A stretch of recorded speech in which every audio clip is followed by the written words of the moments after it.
የሃጫሉ ሁንዴሳ ግድያ 10 ገደማ ሰዎች በሃጫሉ ካታጎሪ እንዲገደሉ የታሰቡ ነበሩ።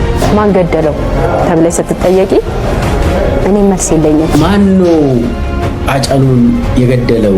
የዛሬው መግለጫችን ከአርቲስት ሃጫሉ ሁንዴሳ ግድያ ጋር ተያይዞ ነው። ዋናው ተኳሽ የሆነው ጥላዬ ያሚ የሚባለው ሰው ተልኮውን የተቀበለው ከኦነግ ሸኔ እንደሆነ ምን ደወለልኝ። ጉዱንና ከቤት እንዳትወጣልኝ ምንድነው ምናምን ስጠይቀው ሃጫሉ በሽጉጥ ተመቷል። ሰላም ጤና ይስጥልን ውድ የቃል ሚዲያ ቤተሰቦች እንደምን ቆያችሁ? እግዚአብሔር ሰላም ከሁላችን ጋር ይሁን እያልን ወቅታዊና አዳዲስ መረጃዎችን ይዘን መጥተናል። ቪዲዮውን ከመጀመራችሁ በፊት ላይክ በማድረግ ጀምሮ እንዲሁም ሐሳብ አስተያየታችሁን የኮሜንት ሴክሽን ላይ ያስቀምጡልን። ቀጥታ ወደ ቪዲዮ እናልፋለን። ሰብስክራይብ ለምንድነው የማታደርጉት? አሁን አድርጉ። የሃጫሉ ሁንዴሳ ግድያ 10 ገደማ ሰዎች በሃጫሉ ካታጎሪ እንዲገደሉ የታሰቡ ነበሩ። ብልጽግና ውስጥ ያሉ ኃላፊዎች፣ ከብልጽግና ውጭ ያሉ ተቃዋሚ ፓርቲ ኃላፊዎች እንደዚህ ስማቸው የሚታወቅ ሰዎች በመግደል ሽብር ለማፋፋም መጀመሪያ ከኦሮሚያ አካባቢ የተወሰነ መግደል፣ ከዛ ከአማራ አካባቢ ኃላፊዎች መግደል፣ ግጭቱ የኦሮሞና የአማራ ማስመሰል ሰፊ ስራ ተሰርቷል። ሃጫሉን አጥተናል። ሌሎቹ እንዳይሳኩ በጣም ብዙ ሙከራ ስራ ተሰርቷል። የሃጫሉ በተለይ የሚገርመኝ ከጥቂት ወራት በፊት ዓመት በፊት ሃጫሉ ሁንዴሳ እንዴት በቲቪ ታየ፣ በኦሮሚያ ቲቪ ታየ ብለው ቁም ስቅላችን ያሳዩን ሰዎች፣ በግምገማ መከራ ያበሉን ሰዎች የኦሮሞ ታጋይ ሃጫሉ ተገደለ ብለው በቲቪያቸው አስተላልፉ። በጣም በርካታ ኦሮሞዎች ቤተሰባቸው ፈርሷል። አባት ሞቷል፣ ልጅ ሞቷል፣ ሚስት ሞታለች። ይሄ ኃይል ኦሮሚያን የብጥብጥ ማዕከል እያደረገ ኦሮሞዎች ከወንድሞቻቸው ጋር እንዲቃረኑ እያደረገ እስላሞች ከክርስቲያኖች፣ ክርስቲያኖች ከእስላሞች እንዲቃረኑ እያደረገ ግን ለኦሮሞ መቆርቆር ነኝ ይላል። በ37 ግጭት ዳታውን ስትመለከቱ ብዙ የኦሮሞ እናት ካለ ልጅ ካለ ባል ቀርታለች። ኦሮሞ ካለ ባህሉ ካለ ማንነቱ አምነው ወደው አክብረውት አብረው ከሚኖሩ ጎረቤቶቹ ጋር እንዲባላ ተደርጓል። ይሄ ኪሳራ ነው። ለኦሮሞ ኪሳራ፣ ለአማራ ኪሳራ፣ ለኢትዮጵያ ኪሳራ ነው። ማን ገደለው ተብለሽ ስትጠየቂ እኔ መልስ የለኝም።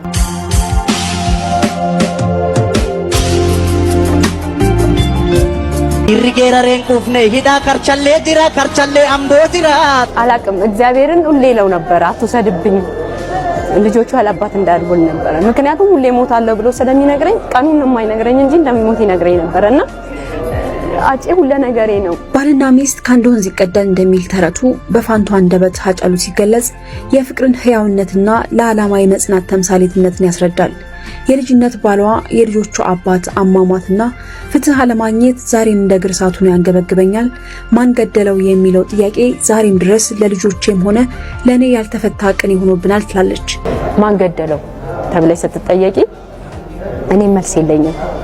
ገባሽ? እኔ መልስ የለኝም። ፈጣሪ ነው መልሱን የሚሰጠው ነው የምላቸው። ሃጫሉ በአካል ቢለየንም የተዋቸው ውርሶች፣ የነጻነት ዜማዎችና የቆመላቸው ዓላማዎች ሁልጊዜም በህዝብ ልብ ውስጥ ህያው ሆነው ይኖራሉ። ታሪክ ሰርቶ ማለፍ ስምን ከመቃብር ላይ ያውላልና ለኔ ሃጬ ጀግናይ ነው ትላለች። እና ሃጬ የኔ ጀግና ነው።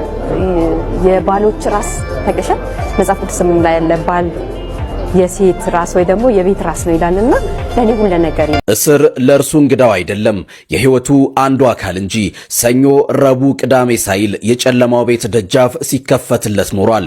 ገና በ17 ዓመት ወጣትነቱ በፖለቲካዊ ጉዳይ ለ5 ዓመታት በእስር ማሳለፉ ለአምቦው ብላቴና ከመፍራትና ከመደንገጥ ይልቅ የውስጡን እንዲያወጣ ጥርጊያ መንገድ ሆነለት።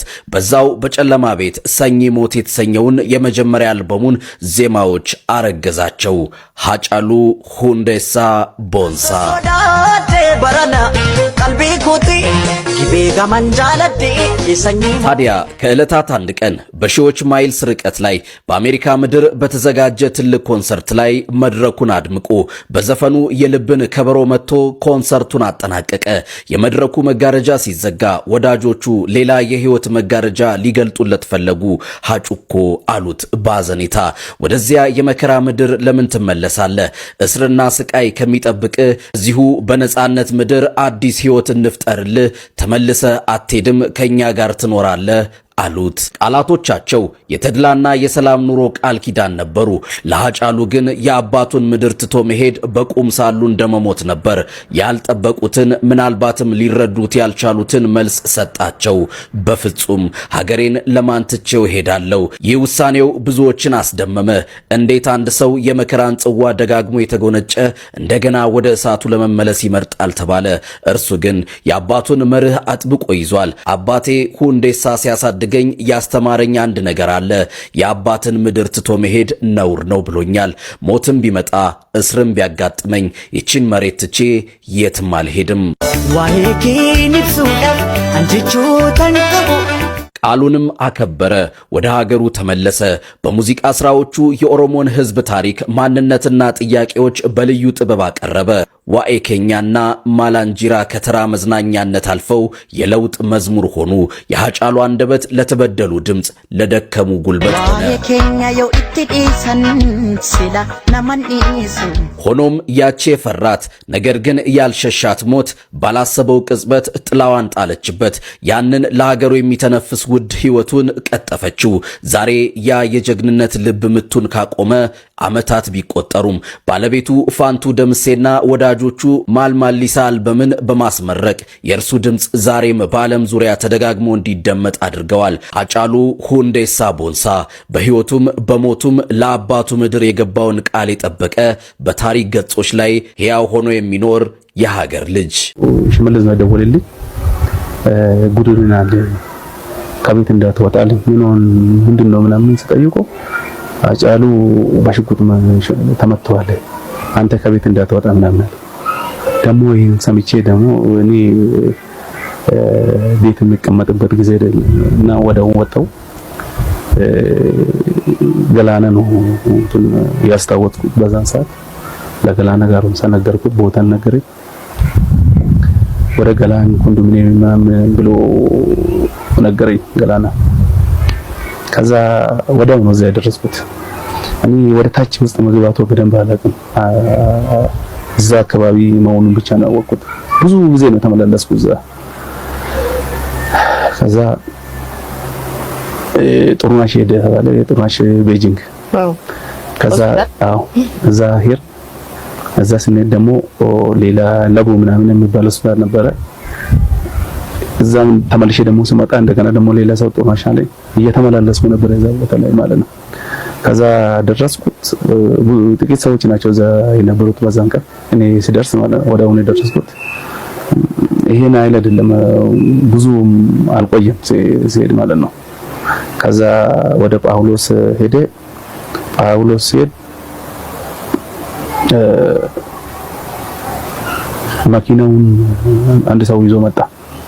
ይዞ ሲመጣ መኪና ምንም አንድ ነገር ደም የለም፣ ትንሽዬ በትከሻ በኩል አካባቢ።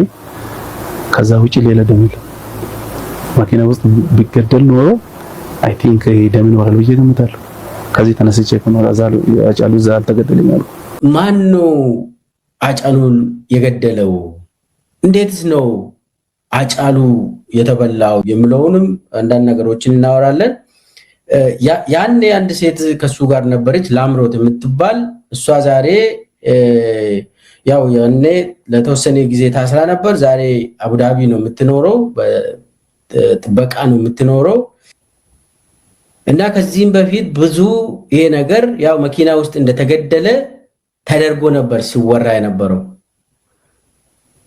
ዛሬ የሃጫሉ ሁንዴሳ ባለቤት የተናገረችው ሌላ ቦታ ገለው መኪና ውስጥ አድርጎት መኪና ውስጥ እንደሞተ የነገራችሁን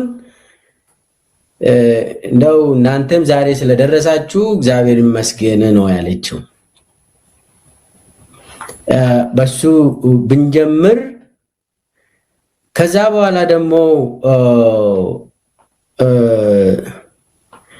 ያጫሉ ወንድም ከዚህም በፊት ኢንተርቪው ሰጥቶ ነበር።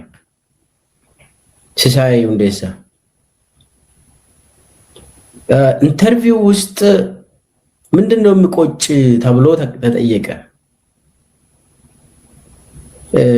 ያው ቤቲ ነች ያኔ ኢንተርቪው ያረገ ቤቲ ቴሌቪዥን ነበራት ያኔ። እሱ ላይ ነው ኢንተርቪውን የሰጠ። እሱን እናዳምጠውና ከዛ ወደ አዳነች እንሂድ። ህይወት ወደድክም ጠላህም ያንተ አይደለምና እስከ ቀጠል ድረስ ይቀጥላል። ግን ምን ይቆጫል? ቁጭት ምንድነው? በጣም የሚቆጨኝ ነገር አለ። ያ የሚቆጨኝ ነገር እኔ እሱን በማውቀው ልክ የዋህ እንጂ እንደዚህ ሰዎች የሚያታልሉት ሰው እንዳልሆነ ነው። የዋህነትና ሰዎች የሚያታልሉት ሰው የተለያየ ነገር ነው ብዬ ስለማምን ማለት ወንድነት ከሆነ ጥጉ እሱ ጋር ነው። የዋህነት ከሆነ ጥጉ እሱ ጋር ነው። ንቃተ ህሊና ከሆነም እሱ ጋር ነው። እና እኔ በዚህ አይነት መልኩ ይሆናል ብዬ አላሰብኩም። ይህን ነገር ማሰብ አለመቻሌ በጣም ይቆጨኛል። ማለት የራሄውን ያህል የዋህ ነው። የዋህነቱን ላልተገባ ነገር የሚጠቀመው ሰው ይኖራል ብዬ አለመገመቴ፣ ፕላስ እሱ በጣም የዋህነቱን ያህል ጥንቁቅ ነው። ከተገደለበት መንገድ አንጻር ግን በጭራሽ እሱን የማይመስል የተጠና ሊያምነው በሚችለው ሰው የተደረገ ኢቭን ታፍኖ ወይ የሆነ ነገር ነው ተብሎ እንኳን እንዳይታሰብ አካሉን አይቼዋለሁ። ምንም አይነት ነገር የለም ሰውነቱ ላይ። ተታሎ ህይወቱ እንዳለፈ ሳስብ እኔ ያንን መንገድ እሱ ላይ ይጠቀም የሚችል ሰው አለ ብዬ አለማሰቤ በጣም ይቆጨኛል። በህይወት የሚቆጨኝ ነገር ይሄ ነው። እና ግድያውን ስታይ ሙሉ ለሙሉ በማታለል የተፈጸመ ግድያ ነው። ምክንያቱም እሱ ፍቃድ ያለው መሳሪያ ይጠቀማል። የምታውቂው ነገር ነው። አጫሉ ተገሎ መኪናው ሲፈተሽ መሳሪያ የተገኘው ከእግሩ ስር ነው። ጭራሽ አልወጣም ከዛ ቦታ። አጫሉ እንኳን 2 ሰዓት እና 3 ሰዓት መሳሪያው እዛ ጋር ሊቀመጥ ጀንበር መጥለቋን ሲያይ ነው ወደ ቤት እየመጣ መሳሪያውን አውጥቶ አጠገቡ የሚያስቀምጠው። በጣም ንቁ ነው። አሁን ታይም የመኪናው 4ቱም በሮች ሎክ ናቸው። በአይኑ አካባቢውን እየቃኘ የሚንቀሳቀስ ሰው ነው እና እምነቱን በመላ ሰው ነው አጫሉ ህይወቱ ያለፈው። ይሄን መቼም አስቤ አላውቅም። ምክንያቱም እንደነገርኩሽ ነው፣ የዋህ ነው፣ በጣም ንቁ ነው፣ ጥንቁቅ ነው፣ ልባም ነው። ስለዚህ እነዚህ 3 ነገሮች ብቻ በማየትና እሱ ሊያታልለው ይችላል ብዬ የማምነው ሰው መኖሩን አለማሰቤ በጣም ይቆጨኛል። ምናልባት እሱን ማስቀረት ባልችል እንኳን በማን ይሄ ነገር እንደተፈጸመ ማወቅ እችል ነበረ። እንግዲህ የአጫሉ ወንድም ነው ሲሳይ ነው ይሄንን የተናገረው። አካሉን አይቼዋለሁ ብለዋል። ያን አጫሉ የተገደለበት ቀን ያቺ ሌሊት ሰኞ የዛሬ 6 ዓመት ሰኞ ማታ ሰኞ ሌሊት አይ ቲንክ ማታ 2 ሰዓት ተኩል አካባቢ ሲገደል እሱ ቤት ነበር እና ያጫሉን ባለቤት ይዞ በቃ ሞቷል አልተባለም። ያኔ ገላን ኮንዶሚኒየም አካባቢ በጥይት ተመታ ተብሎ ተነገረው። ወዲያውኑ ያጫሉን ምስት ይዞ በመኪና ወጣ። ከዛ ወደ ለቡስታር የሚባል ሆስፒታል ተወሰደ ተባለ። ወደ ለቡስታር አካባቢ ሲደርሱ አጫሉ ሞቷል። ከዛ እንግዲህ ያኔ ገብቶ አይቶ ወዲያውኑ አሰሩት። ያቺ ሌሊት ሲሳይ ካቴና እጁ ውስጥ አስገብቶ ማዕከላዊ ነው ያሳደሩት። እና አብይ ተናግሯል። ሲሳይ ተናግሯል። መለስ ብላችሁ ቤቲ ኢንተርቪው ያደረገችውን የሱን ኢንተርቪው ተከታተሉ። ካቴና በካቴና ነው ያኔ ወንድሙን ገደሉ፣ እሱን ደግሞ እስር ቤት ጣሉት ያቺ ሌሊት። ከዛ በኋላ እንግዲህ ያጫሉ ባለቤት ምንም እንዳታደርግ ኦሬዲ ማቻል ስሜት ውስጥ ስለነበረች በቃ ሬሳውን ተቆጣጠሩ ማለት ነው እና አብይ ምርመራ እንኳን እንዳይደረግ ሁሉ ተደረገ እና ቀብሩ አካባቢ በሁለተኛው ቀን ተለቀቀ። ከዛ በኋላ ያው አጫሉ አምቦ ሲቀበር እዛ የነበሩ ሰዎች ናቸው እንግዲህ አካሉን ያዩ ሰዎች ናቸው ይሄንን የሚናገሩት። ከወንድሙ በላይ ደግሞ ለአጫሉ የሚቀርብ ማንም ሰው የለም። ከአጫሉ ሚስት በላይ ለአጫሉ የሚቀርብ ማንኛውም ፍጡር የለም ኢትዮጵያ ውስጥ። እነሱ ናቸው ያዩትን ተናገሩ። ይሄ ፋክት ነው። ምንም አመለካከት ወይ ደግሞ የፖለቲካ ይዘት ያለው ምናምን አይደለም። እና እሱን ሲሪየስሊ መውሰድ ያስፈልጋል ብዬ ነው ይሄንን ቪዲዮዎቹን ያደራጀሁት። አዳነችስ ያን ቀን ልክ አጫሉ ሞቶ ጠዋት በኮሚቴ የተጻፈው ንባብ አምጥታ የተናገረችውን እናዳምጥ። ተገናለሁ። የዛሬው መግለጫችን ከአርቲስት ሃጫሉ ሁንዴሳ ግድያ ጋር ተያይዞ ነው። ይህንን ጀግና ወጣት ታዋቂና ተወዳጅ የነጻነት ታጋይ የሆነውን ወጣት የገደሉት እና እንዲሁም በግድያ ውስጥ ተባባሪ የሆኑትን ሰዎች በቁጥጥር ስር አውለናል። ዋናው ተኳሽ በቁጥጥር ስር የዋለው አቶ ጥላሁን ያሚ የሚባል ነው።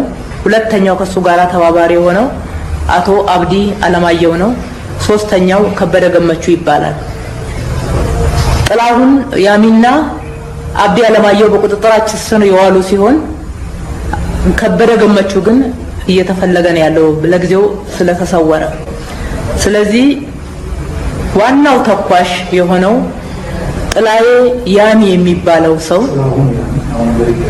ጥላሁን ያሚ የሚባለው ሰው በአካባቢው ላይ የሚታወቀው ጥላዬ ብለው ነው ሲያቆላምጡ ጥላዬ ብለው እንደሚጠሩት የአካባቢው ማህበረሰብ በዚህ መልክ ነው የሰጠን። ሰውየው ግን መታወቂያውም ጭምር የሚገለጸው ጥላሁን በሚል ስለሆነ በሁለቱም እንደሚጠሩት ከአካባቢው ላይ አግኝተናል። ስለዚህ ጥላሁን ዋሚ ለምን እንዴት ሃጫሉን መግደል እንዳስፈለገ ለምን እንደገደለ በገለጸበት ወቅት ተልኮውን የተቀበለው ከኦነግ ሸኔ እንደሆነ ተልኮውንም በሚቀበልበት ሰዓት ደጋግሞ በሰኔ ወር ለ3 ጊዜ ያህል አግኝተው እንዳሳመኑት ሃጫሉ መሆኑን በዝርዝር ባይነግሩትም ብዙ የተለያዩ መገደል ያለባቸው ሰዎች እንዳሉ ይሄንን ማድረግ የሚያስፈልገው የኦሮሞ ሕዝብ እንዲያልፍለት እንደሆነ እንዲሁም ይሄ መንግስት በመዳከሙ ይሄ ካልተደረገ የኦሮሞ ሕዝብ አደጋ ላይ ሊወድቅ እንደሚችል እንደተገለጸለትና በዚህ እንዳሳመኑት ለሱም ጥቅም እንደሚያስገኙለት የገለጹለት መሆኑን ቃሉን ለፖሊስ በሚሰጥበት ሰዓት አስመዝግቧል ማለት ነው። ስለዚህ እርስ በርሳቸው በትግርኛ የሚነጋገሩ እሱን ግን ሲያናግሩት በኦሮምኛ እንደሚያናግሩት መረጃ ሰጥቶናል። ይህንን በተመለከተ አጠቃላይ ይሄ በጣም ማለት ቲያትሩ ስክሪፕቱን እንኳን በደንብ አልጻፉላትም። እሷም ተለማምዳ አልመጣችም። ስም እንኳን በደንብ ለይታ ሳታቅ ነው የመጣችው። ስትፈልግ ጥላውን ያሚ ትላለች። ከዛ በኋላ ደግሞ ጥላዬ ያሚ አለች። ጥላዬ አይደለም ብሎ አንድ እዛ ቆሞ ከዛ እሱን እንትን ለማድረግ በአካባቢው ጥላዬ ይባላል ምናምን ጥላዬንና ጥላውን እና ከዛ በኋላ ያሚ የሚለውን ደግሞ ዋሚ ብላ ጠራችለት። በኋላ ደግሞ ጥላውን ያሚ ጥላውን ዋሚ አለች። ብንሰርቅም ባንሰርቅም እንኳን ክርስቲያኑን መሬት እንኳን ኦርቶዶክስ ሆነ